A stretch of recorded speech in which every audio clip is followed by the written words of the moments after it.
let's take some time and consider how we can impact velocity or the exposure of speed in practice. We can do this from a lot of different perspectives. It's really easy for us, especially those of us that started in the strength room, to automatic to the physical. And although that's extremely important, there's other ways that we can make sure that we're taking care of the environment and the overall plan so that we can actually realize speed. Okay, so when we're thinking about true practice, this also goes for drill design too in a training situation. But in practice, we're looking at 5 different things. 1, readiness, how our athletes are going into the session.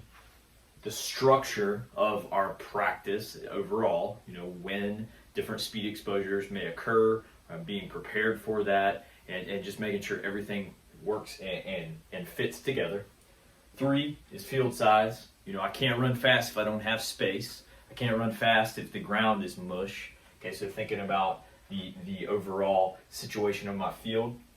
The actual drill design, how many reps I'm getting, how much rest time I have in between, that really plays into part of it. And then finally is the overall environment.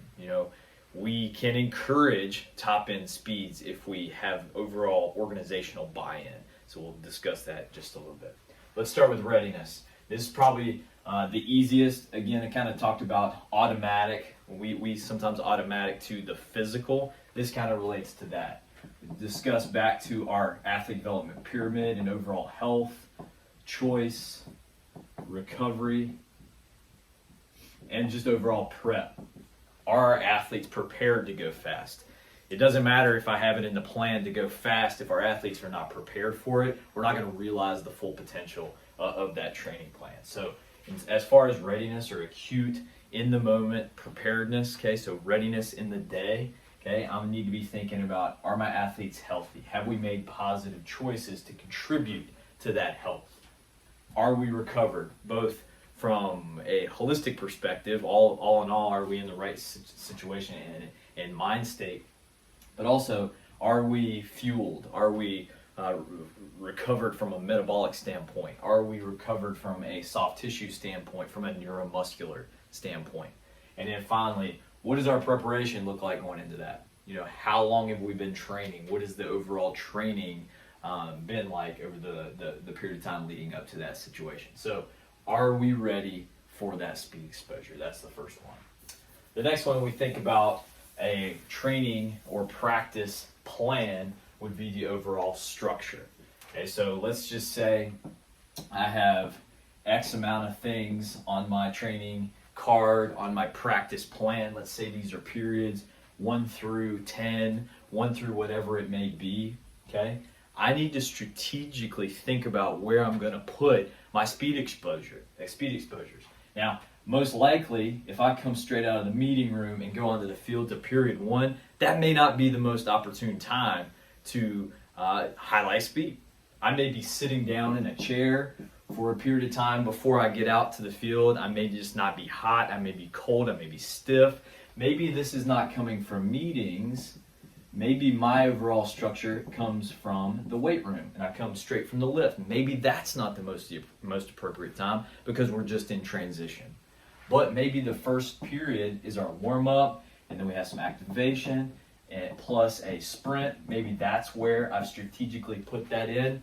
Or if I think about later down practice, maybe what I start to have happen is I strategically start thinking about having periods from a velocity standpoint, or just hot, cold periods, where there's some periods maybe a little bit more teach tempo, maybe a little bit constricted space, but then when it comes time for a certain period, we let it rip. Understand, following that, the structure of practice may need to bring it down a little bit if we want to realize that again.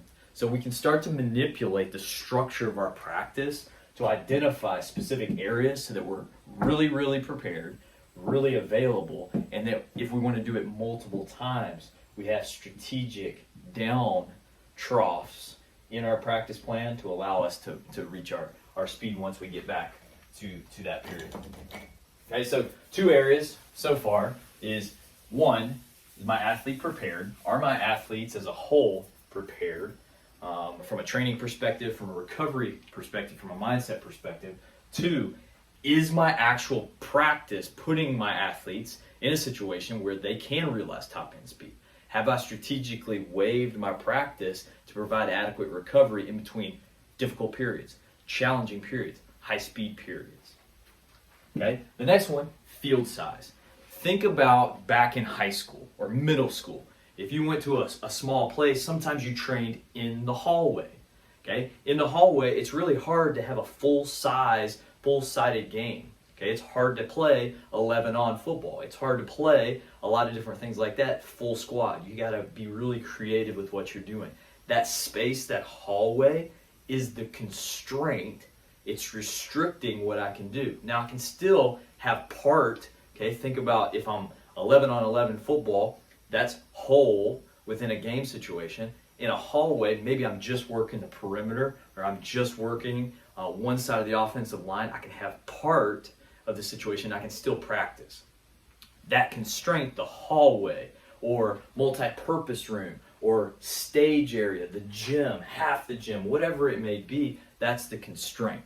Now, the neat thing about a constraint is it can really change the overall exposure or output of what my athletes experience. So now think about this out on the football field, on whatever field it may be. I can use the constraints of the environment, the field, to dictate how fast our athletes are going. So on a specific day, let's say we choose game day -3, game day -4, game day -1, your choice, whatever it is, to go fast. We need to have the appropriate field size to allow our athletes to reach top end speeds. Okay? So when we think about going really fast, it would be very beneficial, okay?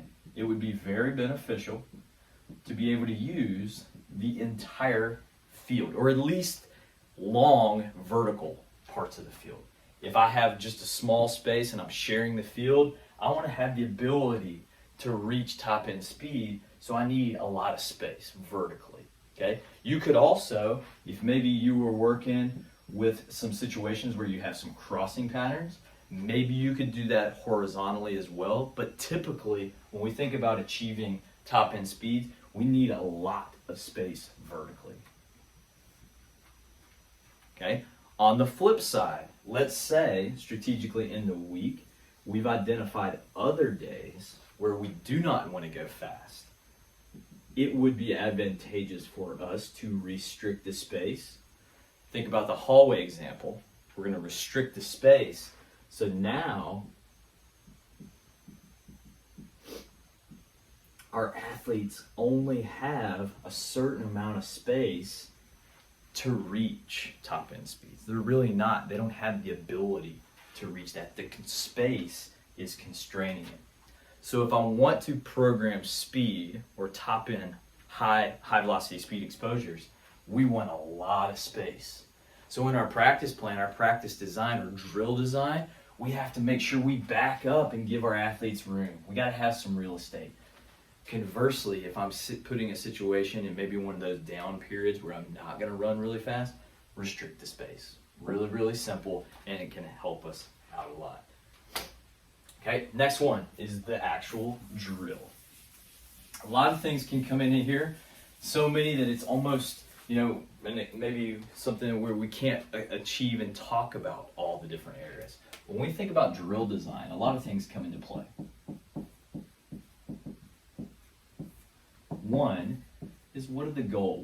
What is the goal? What are we trying to achieve? Okay, is it something we're installing? Is it a new skill? Is it a new craft that we're adding to the toolbox? Or is it something that we're just kind of fine-tuning? Is it a whole drill, meaning it's situated within the framework of an authentic type situation within maybe 11-on full-sided games? Or is it just a very small snippet, a part type of drill where I'm just working top of the route, I'm just working release, whatever that may be? That's a question. What is the goal? Okay, the next one, what is the complexity that I want in the drill? Okay, so complexity really goes back to the goal. If it is something that is really highly complex, sometimes, or let's just take, for example, a new skill, something we're installing, that complexity is going to slow down my physical output as an athlete. So if I have a very complex drill, my overall speed would decrease. If I have a very low complexity drill, what would happen? My speed should increase because I have the ability to play a little bit faster because I'm not thinking. Okay, so we can think about the goal, we can think about the complexity. All right, the next one, lines. Let's think about the structure of our drill. Let's say I'm just using, let's just go back to the field, a basic box drill, and maybe I have athletes here. Here, in this case, I have one line. I can only have one athlete, or two, maybe. Boom. Maybe as soon as they get to this cone, the next athlete goes, but I can really only have two athletes going at a time in this situation. So my lines are dictating the recovery time that's occurring. So if I want to have a day where we're really achieving high speeds, it's advantageous to have long lines, because then what happens? The athlete stands in line a little bit longer, and then they get recovery. Which we know intraset recovery in between bouts within a speed day is invaluable. You cannot repeat high intensity sprint efforts without adequate recovery.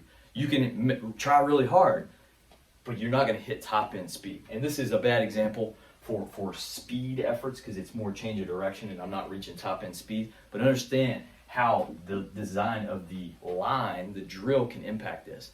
If I want to reduce the overall speed in this type of situation, let's just take, we're just running straight ahead, okay? Instead of just having here and working speed this way with a long line, if I want to slow it down, the overall high speed distance that I'm occurring or accumulating, or if I want to maybe just get overall work at a lower clip or a lower speed, I would increase the amount of drills that I have. Boom, boom. Then I would take a couple of these athletes, put them here.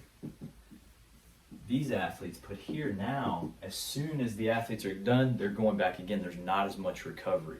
So now, see what we've done with lines that impacts recovery that then automatically ties to physical output. So lines. All these different things within our drill design can really impact what we're doing. The next thing too, especially for our skill positions, is there a ball? Is there an implement being put into that? Is there a play? Is there a tactical goal?